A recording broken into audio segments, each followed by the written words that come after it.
Bismillahirrahmanirrahim. Assalamualaikum warahmatullahi wabarakatuh. Alhamdulillah wassalatu wassalamu ala rasulillah wa la hawla wa la quwwata illa billah. Rabbi shrah li sadri wa yassir li amri wahlul 'uqdatam min lisani yafqahu qawli.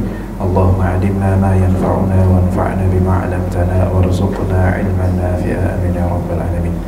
Hadratul mukarramin, hadirin yang dirahmati Allah Subhanahu wa taala. Alhamdulillah, puji syukur kehadirat Allah atas segala kenikmatan, nikmat iman, nikmat Islam, nikmat sholat.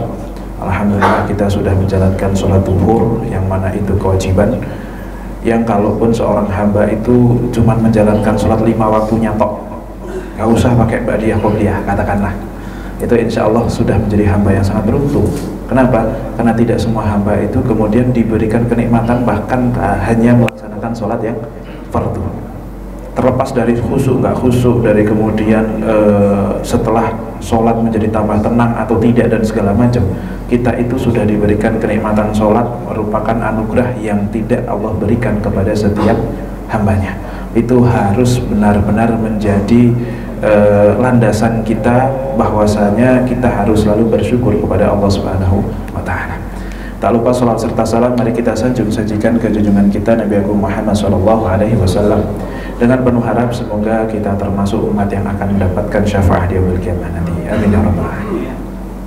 Baik hadirin yang dirahmati Allah, insyaallah pada kesempatan kali ini kita melanjutkan kajian tentang muamalah, akad-akad dasar, yang mungkin akad-akad ini masih agak asing di telinga kita, tetapi sebenarnya di sekitar kehidupan kita itu banyak terjadi, cuman kita nggak tahu saja. Nah, fungsi untuk kemudian memahami akad-akad dasar ini adalah supaya kalau ketemu akad baru itu pengidentifikasiannya jadi lebih presisi. Itu penting, karena biasanya kalau kita tidak mengerti akad, selama akad itu kok nggak kita pahami, nggak kita ngertiin, wah kayaknya sih haram gitu, biasanya begitu tuh Pak. Nah, ini kecenderungan seperti itu. Tetapi kalau kita sudah paham, oh ini tuh meskipun namanya ini itu, tapi basicnya adalah akad ini, yang mana secara aturan ini hukumnya boleh dengan syarat begini. Nah gitu. Itu pentingnya kemudian kita mengetahui akad basic. Nah, akad apa yang akan kita bahas? Akad ju'alah. Nih, saya tadi sengaja ngasih apostrof di atas itu, ya, ju'alah. Karena kalau nggak pakai apostrof jadinya jualah.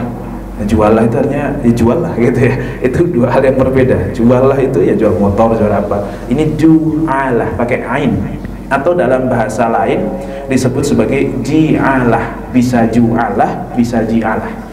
Jadi Pak, dalam bahasa Arab itu nama-nama itu harokatnya kadang ulama beda pendapat. Ada Turmudi, ada Tirmidzi. Itu satu orang gitu. Kemudian ada misalnya apa? Yang berbeda-beda lagi harokatnya. Misalnya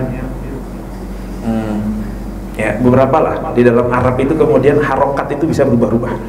Nah, kalau di Indonesia itu suka agak, ya karena bukan orang Arab ya Pak ya, namanya itu bisa Abu Dzar, bisa Abidar, bisa Abadar. Padahal kalau di Arab itu namanya memang bisa tiga-tiganya, itu satu makna yang sama. Tapi kita di sini ada orang pakai nama Abu Dzar, ada orang pakai nama Abi Dzar, ada orang pakai nama Abadar. Itu padahal dalam bahasa Arab sama.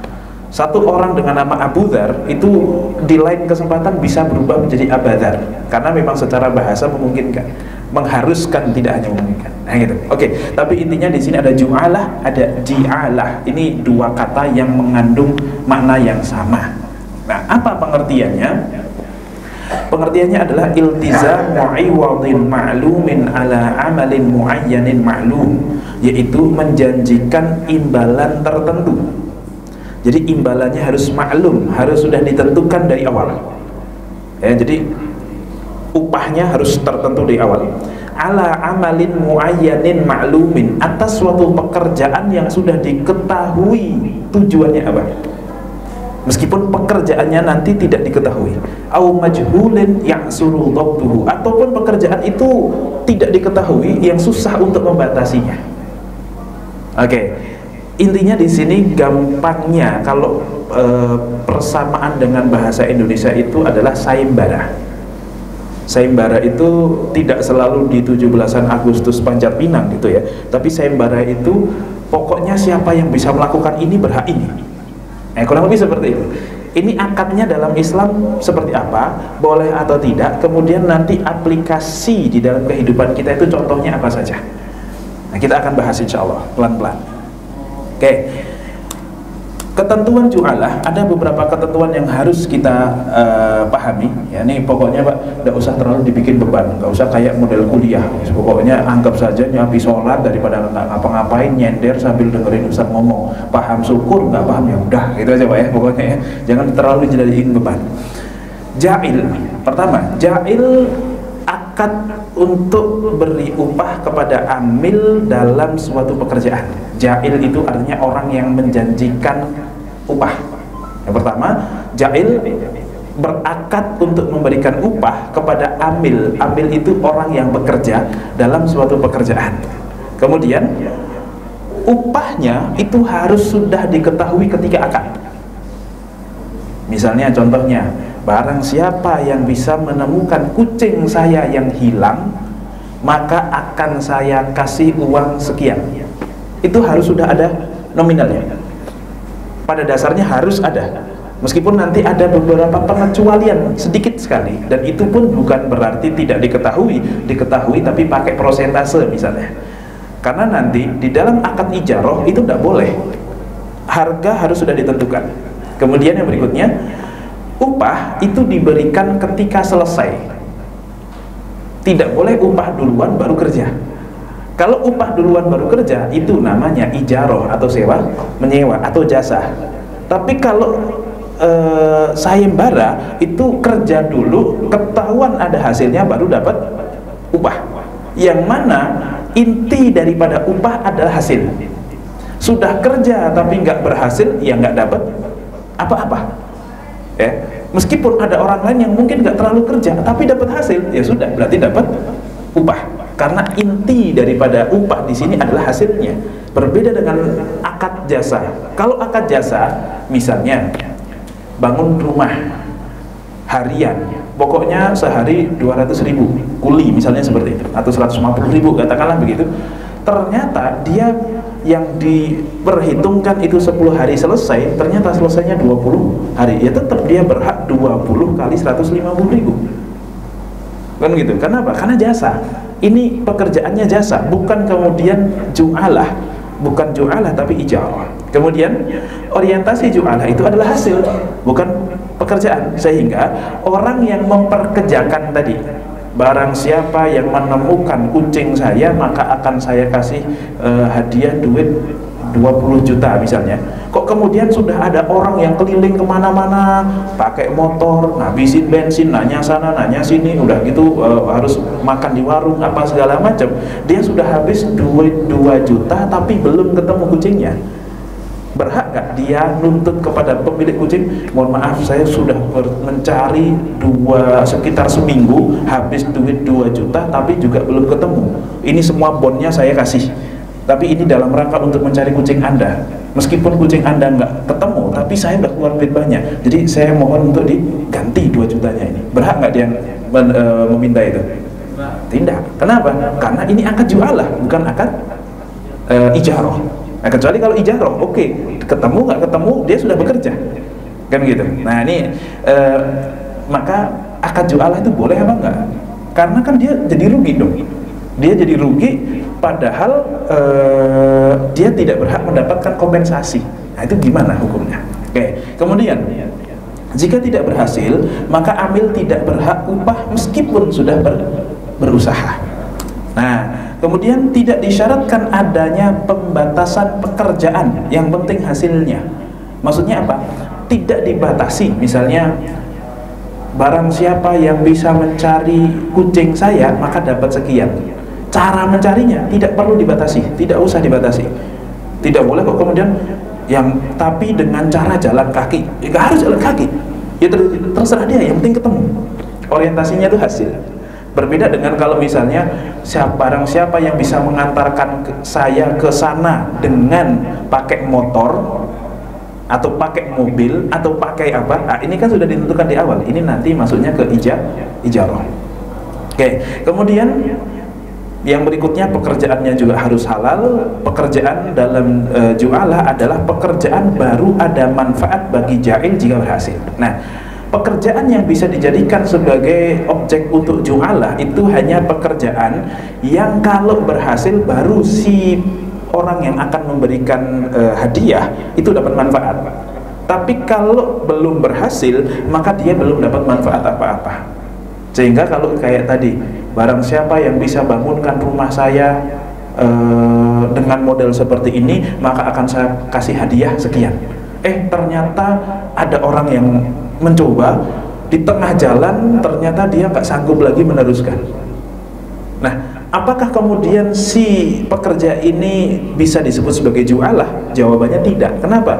Karena meskipun belum selesai, tetapi setengah pekerjaan itu sudah memberikan manfaat untuk si pemberi upah. Maka pekerjaan yang model seperti ini tidak bisa dijadikan sebagai objek ju'alah, harus pakai ijarah. Oke, kemudian yang berikutnya, tidak harus dibatasi waktu. Bahkan banyak ulama yang mengatakan tidak boleh dibatasi waktu. Artinya biarkan saja, karena kalau dibatasin waktu, takutnya nanti di tengah-tengah malah menjadikan pekerjaan yang harusnya mau selesai jadi nggak selesai gara-gara dibatasin waktu. Kemudian yang berikutnya, ju'alah gampangnya adalah janji untuk memberi hadiah. Gampangnya seperti itu. Dan akad ju'alah ini adalah akad yang jaiz, bukan lazim. Jadi akad itu ada dua, Pak. Satu jaiz, satu lazim. Apa itu bedanya? Akad lazim adalah akad yang mengikat dua belah pihak.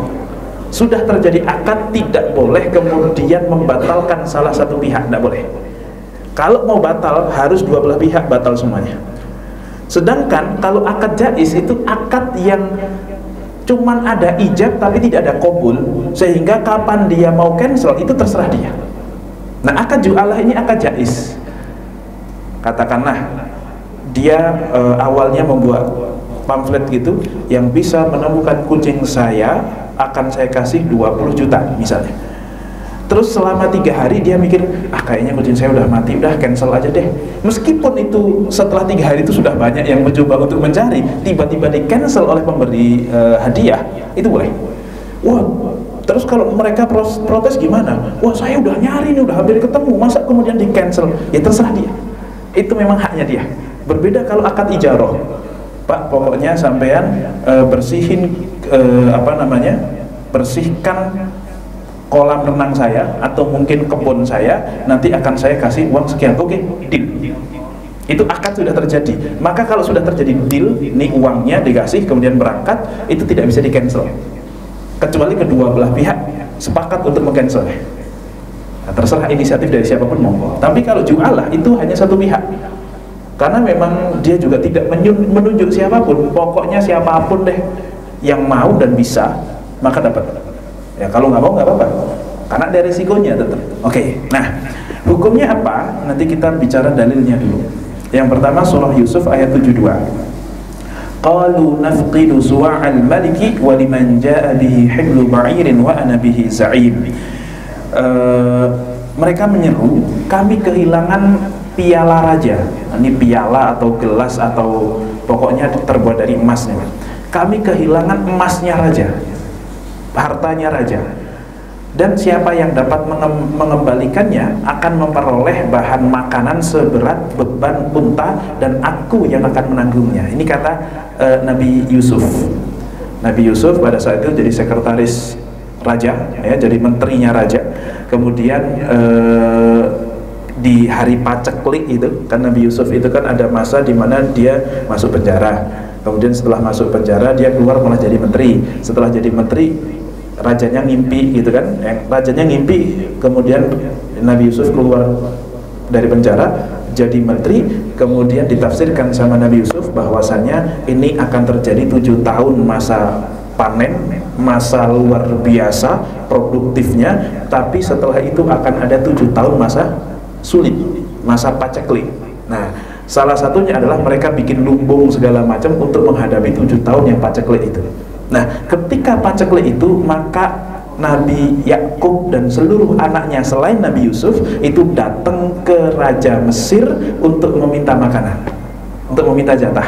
Nah, ketika meminta jatah itu, kemudian tiba-tiba piala raja ini hilang, dan Yusuf mengatakan yang menemukan piala tersebut akan diberikan beban makanan atau makanan sebesar 1 unta, ya, beban yang bisa dibawa 1 unta, entah berapa kilo. Kalau sekarang ya mungkin sebanyak 1 truk gitu, kurang lebih seperti itu. Dan saya yang akan menjamin kalau sampai ada yang bisa menemukan. Nah, ini menjadi dalil bahwasanya di sayembara itu diperbolehkan dalam syariat Islam, karena Nabi Yusuf kemudian menantang sayembara kepada orang-orang. Itu yang pertama. Kemudian yang berikutnya, dalam hadis riwayat Bukhari dari Abu Sa'id Al-Khudri, bahwasanya ada sebagian sahabat Nabi itu sedang melakukan perjalanan dan mendatangi satu kampung Badui lah begitu.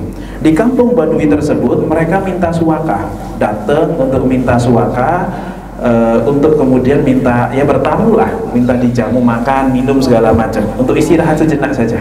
Tetapi ternyata mereka semuanya diusir, tidak diterima, tidak dikasih bantuan apapun. Akhirnya mereka ya wis keluar, tidak tidak makan, tidak minum di situ. Akhirnya setelah itu ternyata kepala kaum itu, kepala suku dari kampung tersebut, katakanlah lurahnya begitu, tiba-tiba tersengat kalajengking. Tersengat kalajengking Arab, bayangkan. Biasanya kalau ngomong Arab itu kan pasti lebih wah kan gitu ya. Ini kalajengking Arab lagi. Karena tersengat kalajengking, maka akhirnya dia sakit. Setelah sakit, cari obat di mana-mana nggak ketemu. Akhirnya ada yang inisiatif datang ke si sahabat Nabi yang tadi tidak diterima. Terus bilang begini, kalian ada nggak yang bisa mendoakan atau ngobatin kepala suku kami ini?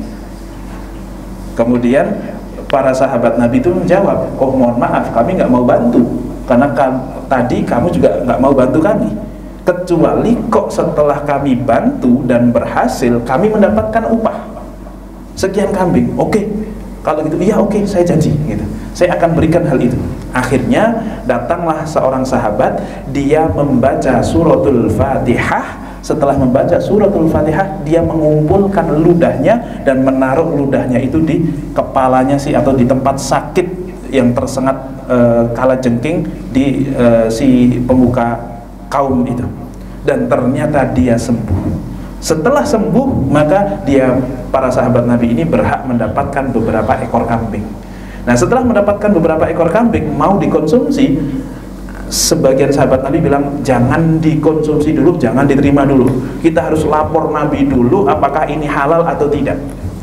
Karena apa? Karena satu, kita meminta pekerjaan dari membaca Al-Quran dan seterusnya. Dan itu. Nah, yang berikutnya adalah ini akadnya akad nggak jelas ini. Kalau kami berhasil, kami harus mendapatkan sekian. Kalau berhasil, kalau nggak berhasil kan berarti nggak dapat apa-apa. Ini berarti ju'alah. Nah, setelah itu datang kepada Rasulullah SAW, kemudian bercerita, fadohika, maka Rasulullah pun tersenyum dan berkata, ma'adroka annaha ruqyah. Siapa yang ngasih tahu kamu kalau bacaan Al-Fatihah itu bisa menyembuhkan? Kemudian Rasulullah, khuduha wadribu li ma'akum bisahmin. Udah, itu sah, halal, ambil saja. Bahkan kalau perlu kasih ke saya gitu. Kambingnya yang kamu dapat dari situ tuh kasih saya sebagian gitu. Nah itu. Ada beberapa pelajaran. Yang pertama, ini hadis riwayat Bukhari, bahwasanya baca Al-Fatihah terus kemudian ludahnya itu disemburkan, itu ternyata direstui oleh Rasulullah dan bisa menyembuhkan. Nah, masalah kita mencobanya tapi nggak sembuh ya mungkin perkara siapa yang baca juga Pak, kan gitu ya. Tetapi itu terjadi. Artinya kalau kita melihat beberapa orang kok minta bacain Al-Fatihah kemudian disemburin ke minuman, habis itu diminum, nah, itu kurang lebih memang ada dasarnya hadis riwayat Bukhari ini Pak. Ya bahwasanya kemudian kalau yang nyembur dia lagi entah sholat entah enggak, nah, itu lain lagi urusannya.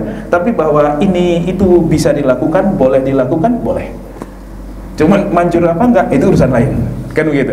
Oke. Kemudian yang berikutnya, dalam hadis ini menunjukkan bahwasanya ju'alah itu diperbolehkan. dalam hadis ini ju'alah itu diperbolehkan. Nah, lebih lagi nanti ada hadis riwayat Muslim, man qatala qatilan falahu alaihi bayyinatun falahu salabuhu. Barang siapa yang membunuh seorang musuh dan dia punya bukti bahwa dialah pembunuhnya, maka dia akan mendapatkan seluruh harta dari musuh tersebut. Jadi kalau ini ngomongin perang, Pak, harta rampasan perang. Artinya kalau kemudian jenengan perang begitu, berhasil menumbangkan 5 orang dan punya saksi bahwa yang menumbangkan 5 orang ini saya, maka kita berhak atas harta 5 orang itu. Nah, artinya di sini kita berhak mendapatkan upah atas pekerjaan kita, meskipun dari awal pekerjaan kita nggak jelas. Kalau berhasil dapat, kalau nggak berhasil tidak dapat. Padahal sudah perang nih, Pak, sama-sama perang, tapi kalau yang berhasil dapat lebih, kalau tidak ya nggak dapat apa-apa. Itu yang pertama. Yang kedua, ini juga menunjukkan dari awal upahnya kan nggak jelas nih. Kalau kita bunuh orang ini, kita juga nggak tahu hartanya dia berapa, tapi seluruh harta dia jadi milik kita. Ini dalam sebagian kasus menunjukkan diperbolehkannya tidak diketahui upah sejak awal, tetapi ada persentase yang diketahui. Oke, nah maka hukum ju'alah ini menurut jumhur ulama adalah boleh berdasarkan dalil tadi, tetapi menurut mazhab Hanafi hukumnya haram. Kenapa kok haram? Karena ada gharar, ketidakjelasan. Ketidakjelasannya di mana? Bisa jadi orang sudah kerja, nyari kemana-mana, habis tenaga, habis waktu, bahkan mungkin pakai modal, dan ternyata tidak berhasil. Berarti kan dia rugi, tidak mendapatkan kompensasi apapun. Berarti ada ketidakjelasan. Dan di dalam Islam ketidakjelasan itu tidak boleh. Lah terus bagaimana dengan kisah Nabi Yusuf itu? Oh, itu kisah Nabi Yusuf. Di masa Nabi Yusuf mungkin boleh, di masa sekarang tidak boleh. Karena syariat sebelum kita dengan syariat kita itu ada perbedaan. Tidak semua syariat sebelum kita itu kemudian pasti boleh di syariat kita.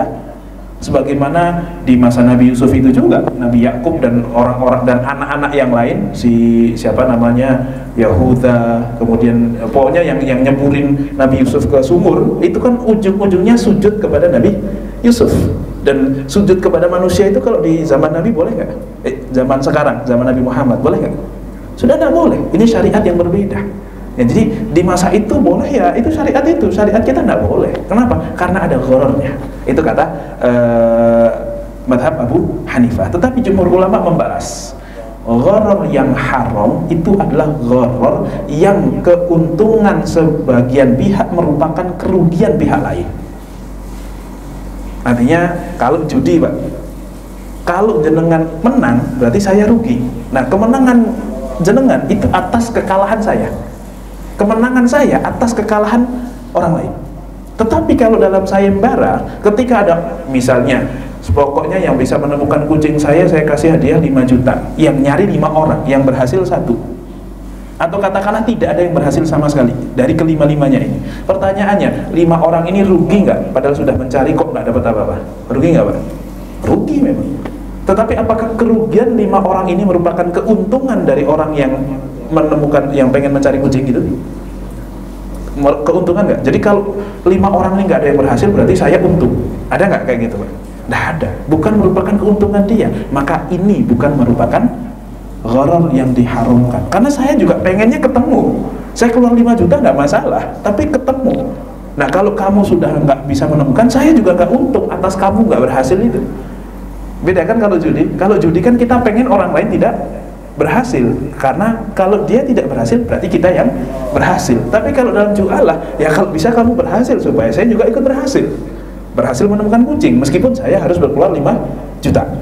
Nah gitu. Inilah dalil jumhur ulama bahwasanya ju'alah bukan merupakan gharar yang diharamkan. Nah, ada beberapa syarat ju'alah yang tadi sudah kita sebutkan beberapa. Pertama, harus diizinkan oleh ja'il, pekerjaannya harus sudah diizinkan. Artinya si ja'il ini, misalnya ja'il itu adalah orang yang menjanjikan uang tadi, Pak, ya, misalnya harus ada akad dari dia, harus ada ijab, meskipun tidak harus ada qabul, harus ada ijab.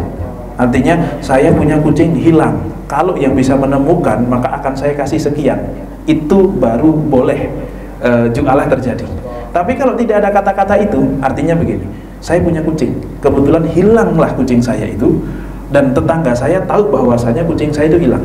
Tiba-tiba dia langsung inisiatif nyari. Setelah nyari ternyata ketemu. Setelah ketemu langsung datang ke saya dan langsung minta bayaran. Pertanyaannya, berhak nggak dia menerima bayaran? Ya kalau kita mau ngasih aja. Tetapi sebenarnya kita wajib nggak ngasih dia bayaran? Tidak. Kenapa? Karena saya tidak mengatakan jualah. Ya kalau kucing saya hilang terus saya nggak pengen nyari, ya udahlah, nyari juga ternyata ngabisin duit dia. Udah, kalaupun ketemu nanti makannya lagi, apalagi, alah udah nggak usah, hilang ya udah, rezeki bukan rezeki saya, udah gitu aja. Misalkan bisa jadi seperti itu. Oh kok dia inisiatif sendiri, maka dia tidak berhak sebenarnya. Ya kalau kita nggak enakan ya ngasih, tapi bukan kewajiban sebenarnya. Oke, kemudian yang berikutnya, pekerja itu tidak ditunjuk secara khusus. Artinya kamu tolong carikan kucing saya, kalau ketemu dapat sekian, bukan kayak gitu. Tapi siapapun yang bisa menemukan saya akan kasih. Jadi ini titah kepada siapapun, tidak terkhusus kepada satu orang. Ya walaupun mungkin bisa jadi terkhusus kepada satu kelompok, nggak apa-apa, tetapi intinya tidak satu orang, ya siapa aja lah pokoknya. Nah itu jualah sifatnya begitu. Kemudian yang berikutnya, berhak mendapatkan upah ketika berhasil. Oke, kemudian masalah upahnya. Satu, upahnya harus halal dan manfaat. Yang kedua, upahnya harus diketahui dari awal. Berapa? Kalau cuman pokoknya kalau ada yang menemukan berhak mendapatkan hadiah. Nah ini berapa nih? Ini nggak jelas nih, nggak boleh. Walaupun akad itu tetap terjadi, dan kalau menemukan, maka orang yang menemukan misalnya itu berhak untuk mendapatkan upah yang kira-kiranya pantas. Tidak boleh kemudian ngasih yang kurang dari itu, dan juga dia tidak boleh menuntut yang lebih dari yang harga wajar. Kalau cuma sekedar menemukan kucing yang harganya 1 juta, tak kira upahnya ya 300.000, 400.000 cukup maksimal, nggak boleh lebih dari itu. Oh nggak bisa, saya udah kemana-mana nyarinya, udah habis duit banyak, saya habis paling nggak 300.000, masa saya cuma dapat 400.000? Enggak, saya minta 700.000. Lah kucingnya aja harganya 600, mending saya beli baru daripada kemudian, katakanlah begitu ya. Nah ini, tetapi juga nggak boleh kemudian di bawah itu. Ya minimal kalau nyarinya sudah sekian, ya dikasihnya 200.000 lah gitu. Jangan kemudian kita ngasih cuma 20.000, itu juga zalim. Ini terjadi karena kesalahan tidak ada harga yang disepakati. Kemudian yang berikutnya, kalaupun tidak diketahui, itu boleh jika berupa prosentase hasil. Misalnya dalam kasus nagih utang. Jadi Pak, debt collector itu salah satu pekerjaan yang halal. Yang nggak halal itu proses utangnya, yang nggak halal itu proses intimidasinya. Tapi kalau menarik utang itu tidak masalah Pak, wong itu memang uang kita. Debt collector itu halal, tapi kan mengintimidasi, mendolimi, apa segala macam, itu yang bisa jadi masalah. Atau mungkin proses utangnya tiba-tiba ditarik semuanya, itu jadi masalah. Cuman kalau datang kemudian didaftar, nih Pak, Bapak itu punya utang sekian, tolong minimal bayar sekian dulu lah, dan seterusnya, misalnya gitu, itu tidak masalah. Itu halal-halal saja. Maka sangat mungkin untuk dijualahkan. Barang siapa yang bisa menagihkan utang saya di rumah Bapak itu, maka dia mendapatkan 10% dari seluruh utang yang berhasil dia tagih. Ini kan berarti nggak jelas nih Pak, utangnya 1 miliar, tapi apakah pasti bayar 1 miliar? Biasa jadi cuma 100 juta. Kalau dia bayarnya kok 100 juta, maka kita cuma berhak 10 juta. Kalau dia kok berhasil menarik 200 juta, berarti kita berhak 20 juta. Belum jelas nominalnya, tapi ada prosentasenya, boleh. Atau kalau di kampung Pak, itu ada istilahnya, kalau bahasa saya itu namanya derep, atau kalau di beberapa tempat lain namanya gopiok kalau nggak salah. Yaitu ketika misalnya saya punya sawah 1 hektar, lagi panen padi. Ketika saya panen padi itu yang manen nggak cuma saya Pak, karena nggak mungkin manen kok saya sendiri, itu nggak mungkin 1 hektar. Terus gimana cara panennya? Cara panennya adalah semua orang yang mau ikut memanenkan boleh, dan nanti dikumpulkan ke saya. Setiap orang yang memanenkan berhak sekian persen. Katakanlah kok ada orang berhasil memanen 100 kilo, berarti dia berhak 10 kilo dari beras saya. Itu di kampung itu ada, namanya derep kalau di tempat saya. Nah, ini kan nggak jelas. Setiap orang kan bisa, ada yang kemudian kuat manen sampai 300 kilo, ada yang cuma kuat manen 50 kilo. Pokoknya prosentase dari situ. Itu kalau di kampung begitu. Jadi itu tidak ditunjuk Pak, siapapun boleh ikut. Kalau di kampung biasanya begitu. ya. Jadi proses panen itu proses pakai akad ju'alah, itu boleh. Atau kalau tidak ya masalah menemukan barang, menanam pohon dan seterusnya, itu namanya ju'alah. Dan salah satu contoh ju'alah juga itu adalah sales sebenarnya. Sales kan sudah ada gaji pokoknya, tetapi kan semakin dia berhasil menjual, semakin banyak mendapatkan reward. Nah, reward itulah yang disebut sebagai ju'alah aslinya. Maka model akad yang seperti ini itu jelas atau tidak? Saya kalau di sales penghasilan sebulan per bulan saya berapa? Jelas enggak, Pak? Nah, tapi kalau pekerjaan-pekerjaan yang lain, mungkin cleaning service, mungkin kemudian masalah manajemen, mungkin apa dan seterusnya, bendahara, itu mungkin gajinya fix dari awal sampai akhir. Udah ketahuan, oke, kamu sebulan gajinya 5 juta misalnya. Itu fix. Tapi kalau sales biasanya nggak fix tuh, Pak. Oke, gaji pokok 1,5 juta, tapi kamu bisa saja mendapatkan lebih jika begini. Tapi kalau nggak ngapa-ngapain ya cuma dapat segitu. Itu pun dievaluasi begini-begini dan seterusnya. Maka ini akad yang nggak jelas. Tapi ketidakjelasan itu tidak masalah karena masuk dalam akad ju'alah, maka diperbolehkan. Oke.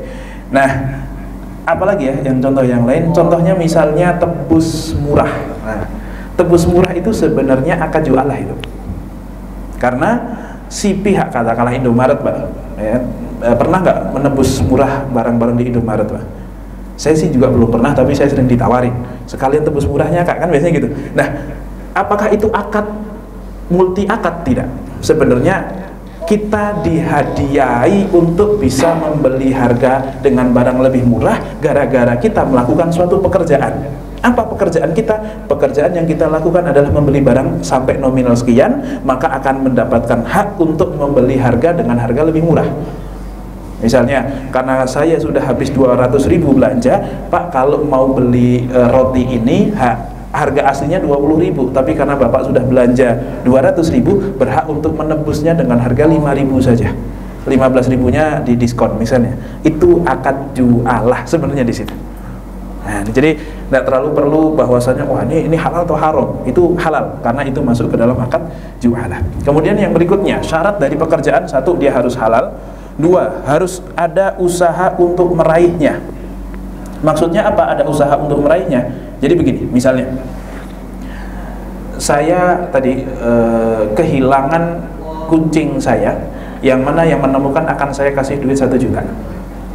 Kemudian ada orang yang nyari dan ketemu. Orang itu ketemu, tapi pas ketemu dia tidak langsung ngasih tahu ke saya, tapi ya mungkin dia habis capek apa, oke, saya amankan dulu, nanti akan saya serahkan. Di proses dia menemukan sampai menyerahkan kepada saya, itu ternyata ada orang lain yang sudah tahu bahwa dia ketemu. Akhirnya dia datang ke saya, Pak, kucing Bapak sudah saya temukan. Mana? Pokoknya sudah saya temukan, ditemukan oleh si dia. Nah, orang yang ngasih tahu bahwa kucingnya ketemu itu berhak nggak mendapatkan upah?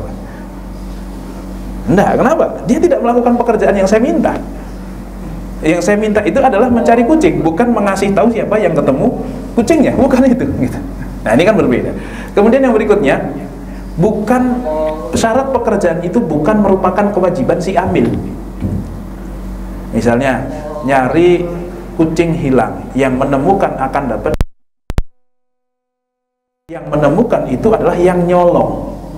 Maka kemudian ketika yang nyolong itu, Pak, saya menemukan kucing Bapak begini, dia berhak nggak mendapatkan 1 juta? Tidak, karena dialah yang berkewajiban untuk mengembalikan, wong dia yang mencuri. Nah, itu contoh saja.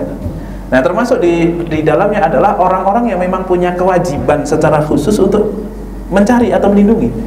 Nah, misalnya polisi, memang sudah pekerjaan dia dan kita sudah bayar dengan pajak-pajak kita untuk digunakan sebagai anggaran untuk polisi. Salah satunya adalah mencari barang ketika hilang. Maka kalau ketemu sebenarnya dia bukan orang yang berhak untuk menerima upah dari kita. Kecuali kok kemudian dia nyarinya itu tidak pakai fasilitas polisi dan kemudian bukan di jam kerja polisi. Oke, nah masalah berarti atas nama personal. Nah, tinggal hitung-hitungan saja itunya. Oke, tapi intinya bukan kewajiban bagi si amil. Kemudian tidak dibatasi caranya. Wis monggo caranya terserah. Dan satu lagi, apakah boleh dibatasi waktu atau tidak? Mazhab Hambali mengatakan boleh, tapi Syafi'i dan Maliki mengatakan tidak boleh dibatasi waktu. Itu adalah beberapa syarat ju'alah. Dan kalau kita bandingkan antara ju'alah dengan ijarah, ada beberapa perbedaan. Misalnya, orientasi ju'alah itu adalah hasil kerja, tetapi kalau ijarah itu proses kerjanya. Pokoknya kalau ijarah proses kerja, tapi kalau ju'alah hasil kerjanya. Berhasil kita dapatkan, tidak berhasil tidak kita kasih. Kalau ijarah pokoknya proses kerja, sudah berproses, sudah berhak dapat upah. Masalah berhasil atau tidak, pokoknya harus berhak mendapatkan upah. Kemudian dari segi pekerja, kalau dalam ju'alah itu boleh siapa saja. Tetapi kalau ijarah itu hanya yang ditentukan saja. Makanya kalau kita lagi bangun rumah, Pak, ya yang berhak mendapatkan bayaran itu adalah orang-orang yang kemudian kita tunjuk, kamu yang kerja. Kadang, Pak, biasanya ada preman, ada apa yang tiba-tiba ikut kerja gini, terus nanti minta imbalan dan seterusnya. Lah, saya nggak ngerekrut kamu kok. Kamu siapa? Ya tapi saya tadi udah bantu. Ya makasih, terima kasih, kan gitu. Nggak usah kok kita bayar. Oh, ya pun takut juga bayar juga akhirnya, Pak. Tapi ini orang-orang sebenarnya tidak berhak itu. Itu pekerjaan yang haram itu. Meskipun, oh, tapi kan saya kerja. Lah yang minta situ kerja siapa? Kurang lebih seperti itu. Kemudian waktu upahnya, kalau dalam ju'alah itu hanya ketika berhasil. Sedangkan untuk ijarah itu boleh di awal, boleh juga di akhir. Ya, terserah. Kemudian untuk qabulnya, di dalam ju'alah tidak ada ijab qabul. Cuman ada ijab, tidak ada qabul. Begitu orang itu mulai pekerjaan, artinya dia qabul. Tapi kalau dalam ijarah harus ada ijab, harus ada qabulnya, karena orangnya tertentu. Kamu ya, kamu ngerjain motor saya ya, oke, saya terima, oke, saya yang akan ngerjain. Itu qabul namanya. Kalau dalam ju'alah nggak harus nunggu ada yang qabul, pokoknya ada yang kerja, berhasil, datang, dapat, udah gitu aja. Oke. Kemudian banyaknya upah kalau dalam ju'alah itu boleh tidak ditentukan. Dalam beberapa kondisi, tapi tentunya yang kayak persentase hutang, kemudian masalah harta rampasan perang misalnya, kemudian apa lagi, Pak, memanen padi tadi, itu kan tidak ditentukan secara nominalnya, tetapi pokoknya persentase dari yang kamu berhasil lah gitu. Oke. Sedangkan untuk ijarah itu harus ditentukan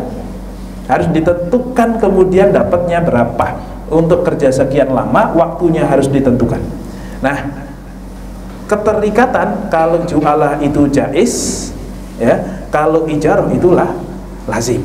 Nah, yang berikutnya lagi, ya, salah satunya adalah dalam ijarah itu waktunya ditentukan, kalau di dalam ju'alah waktunya justru tidak ditentukan. Itu salah satu perbedaannya lagi. Nah, aplikasi ju'alah pada perbankan syariah itu ada yang namanya SBIS. Ini agak terlalu serius, Pak. Ini terlalu materi kuliah ini. Tapi intinya dia adalah sertifikat Bank Indonesia Syariah, ya, yang mana intinya begini. Ketika terjadi inflasi gede-gedean, inflasinya kok tinggi, Pak, itu artinya penyebaran rupiah lagi banyak. Cara menekan inflasi adalah dengan menarik rupiah dari peredaran pasar. Caranya bagaimana? Yaitu Bank Indonesia memberikan reward kepada bank-bank yang kemudian berhasil mengumpulkan uang dan menyerahkan kembali kepada BI. Nah, reward inilah yang disebut sebagai ju'alah. Nah, ini mungkin yang orang-orang DBS tahu lah gitu.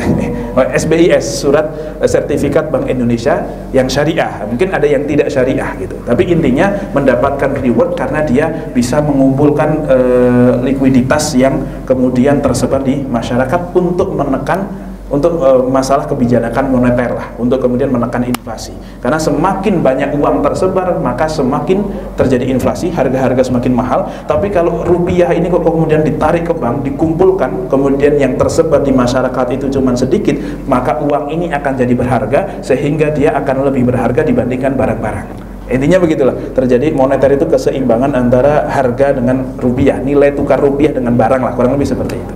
Tapi ini salah satu contoh aplikasi ju'alah dalam perbankan syariah.